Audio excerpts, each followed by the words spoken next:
just what you need.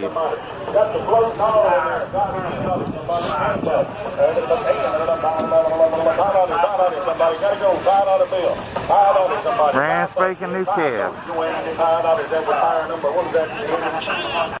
30, 40, 30, 40, now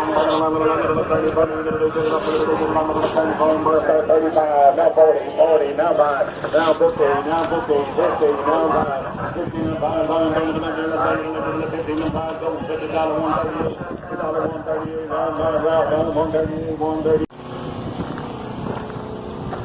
Here's the IH equivalent of your deer picker. There, Ed. Your plants come in the front. Them spindles are rotating backwards and spinning to pick the cotton, and then it's shucked off by them rubber doffers back there when the spindles go underneath. Then it goes through these moisture pads, half of which are missing on this old machine, that wets and cleans the spindles before they go back into the row again.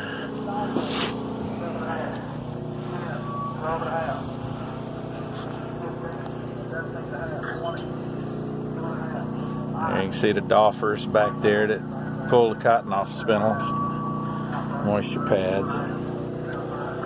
And then the cotton gets thrown into it here, drops to the bottom, and blown up the pipe.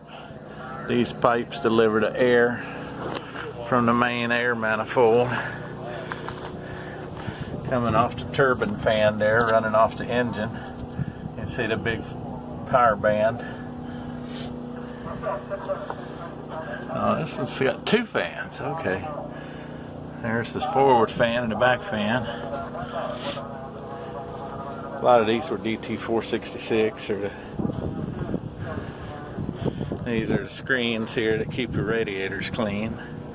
Oil coolers.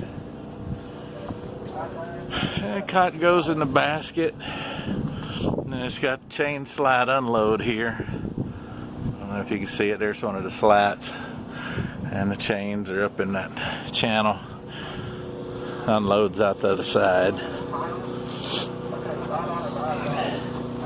Your stalks come out the back there, and then right up here against this door, that little opening there, right there, is a trash opening.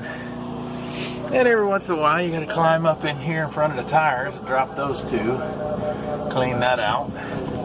And there's two more in there, so you get to belly crawl under this big. Get back here and you drop to the ground and you belly crawl up under there to clean the middle ones. And all that to grow 60-cent cotton.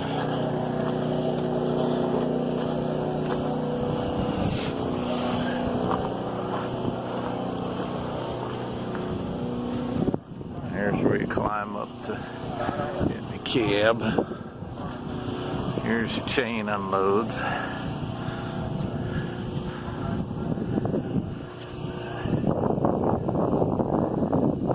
Any more machine in this condition is probably worth more for scrap. So, anyway, thought you might enjoy some of the cotton stuff. Here's where you fill your water for your spindles. They did put book fill on them. Here's your air hoses going to the eductors, the main pipes coming from the air hoses. They go down, narrow up into a manifold that comes down here and then turns to about there, and that creates enough suction to blow the cotton right up the pipe. The elbows are taken off and the roof is lowered. Probably so they could hold the thing in here on a semi. It's just too tall otherwise. Here's where you adjust your doffers. Take this wing nut loose, and then this hex, there's a adjuster in here. And there you can see the gear, the top of the sun gear. This is the cam that controls the timing of the spindles and which direction they point as they go in and out of the row. About a gazillion moving parts on these things. I mean, they are a pain in the butt and expensive to maintain. Aluminum bars. There you can see the doffers. If the doors clog up, it starts tossing cotton out here.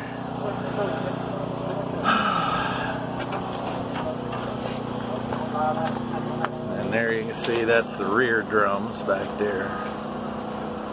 Half those tubes are rotted and broken off.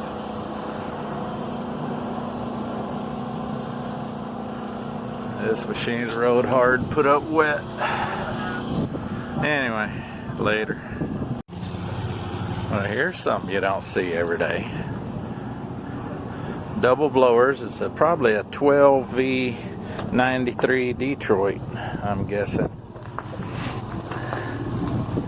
With a big honking generator hanging on the back.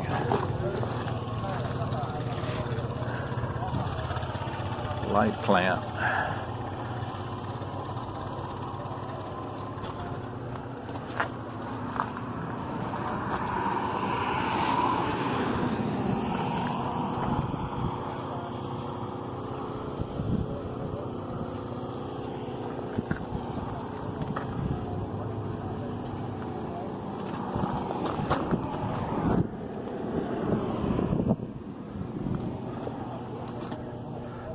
There's a stack for it. Yeah, big old school Detroit.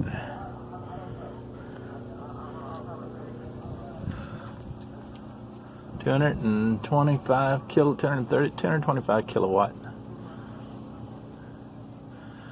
And 281 kilovolt, 60 hertz. That's what I'm reading, by the way. Probably can't see it under there. 390 amps. 208 volt, 240 volt, 416 volts, 480 volt. And the amps, 780, 676, 390, 338 amp. 115 degrees Celsius on the armature, 115 Celsius on the field at 50% maximum ambient temperature.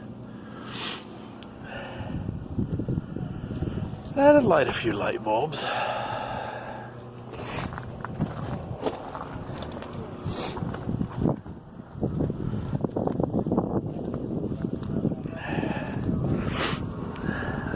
That's what you need there, boys. An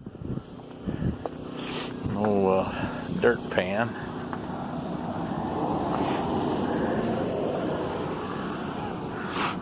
Not the worst I ever seen, but looked like they recovered it from the deck of the Titanic. Rods are rusted.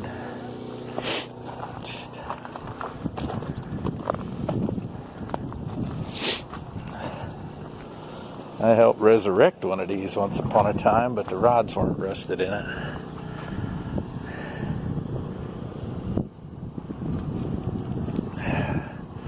And it was a drawbar pull. Well, it was actually for a dozer clevis back there. Anyway.